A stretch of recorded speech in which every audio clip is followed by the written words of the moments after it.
नमस्कार दोस्तों, कैसे हैं आप। आशा करता हूँ आप खुश और खुशहाल होंगे। मैं आपको कहानियाँ सुनाता हूँ।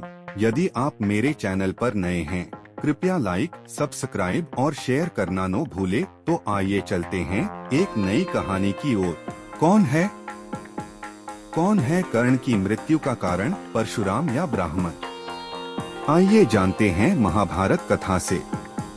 कर्ण द्वापर युग के महान योद्धा में से एक थे, लेकिन उनको मिला श्राप उनकी मौत का कारण बन गया। कर्ण को उनके जीवन काल में 2 श्राप मिले थे। उन्हें पहला श्राप उनके गुरु भगवान परशुराम ने दिया था, जबकि दूसरा श्राप एक ब्राह्मण ने दिया था। कर्ण को बचपन से ही धनुर्धर बनने की चाहता थी, लेकिन सूत पुत्र होने के कारण कोई उन्हें शिक्षा नहीं देता था। जब वह धनुर्विद्या सीखने के लिए गुरु द्रोणाचार्य के पास जाते हैं, तो वह भी कर्ण के सूत पुत्र होने के कारण उसे धनुर्विद्या देने से मना कर देते हैं। इससे कर्ण निराश होकर भगवान परशुराम के पास पहुंच जाते हैं, लेकिन भगवान परशुराम भी सिर्फ ब्राह्मणों को ही विद्या देते थे। अब कर्ण किसी भी तरह से धनुर्विद्या सीखना चाहता था, तो वह भगवान परशुराम से झूठ बोलता है कि वह ब्राह्मण है। भगवान परशुराम भी कर्ण को ब्राह्मण समझकर उसे शिक्षा देने लगते हैं। जब कर्ण की शिक्षा खत्म होने वाली होती है, तब एक दिन उनके गुरु भगवान परशुराम दोपहर के समय कर्ण की जंघा पर सिर रखकर आराम कर रहे होते हैं। थोड़े समय बाद वहां एक बिच्छू आता है, जो कर्ण के जंघा पर काट लेता है। अब कर्ण सोचता है कि अगर वह हिला या बिच्छू को हटाने की कोशिश की, तो गुरु परशुराम की नींद टूट जाएगी। इसलिए वह बिच्छू को हटाने की बजाय उसे डंक मारने देता है। कर्ण काफी समय तक बिच्छू के डंक से होने वाले दर्द को सहता रहता है। फिर जब कुछ समय बाद गुरु परशुराम नींद से उठते हैं, तो वह देखते हैं कि कर्ण के जांघ से खून बह रहा है।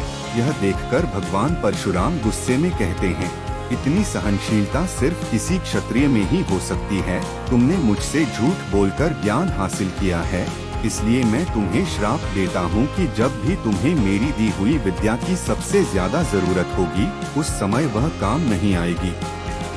इससे निराश होकर कर्ण अपने गुरु से कहता है कि वह स्वयं नहीं जानता कि वह किस वंश और कुल का है।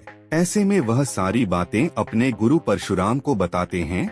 यह जानने के बाद भगवान परशुराम को श्राप देने पर पछतावा होता है, लेकिन दिया हुआ श्राप वापस नहीं लिया जा सकता था। इसलिए वह अपना विजय धनुष कर्ण को वरदान के रूप में देते हैं। इसके बाद कर्ण भगवान परशुराम के आश्रम से विदा लेते हैं।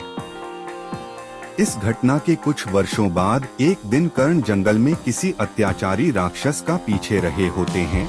वह राक्षस को निशाना बनाते हुए उसे मारने के लिए बाण चलाते हैं, लेकिन राक्षस अचानक गायब हो जाता है और बाण दलदल में फंसी एक गाय को लग जाता है। बाण लगने से गाय की वहीं पर मौत हो जाती है।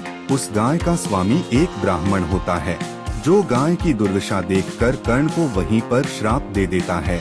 श्राप में ब्राह्मण कहता है कि जिस तरह तुमने एक असहाय गाय को मारा है, ठीक उसी तरह ही एक दिन तुम्हारी भी मृत्यु होगी।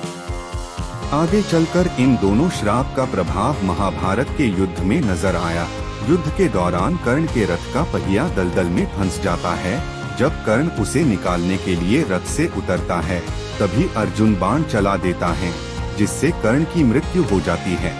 मिलता हूँ दोस्तों अपनी अगली कहानी के साथ। तब तक आप सबको के यानी कहानी किंग का प्यार भरा नमस्कार। कृपया लाइक, शेयर और सब्सक्राइब जरूर करें।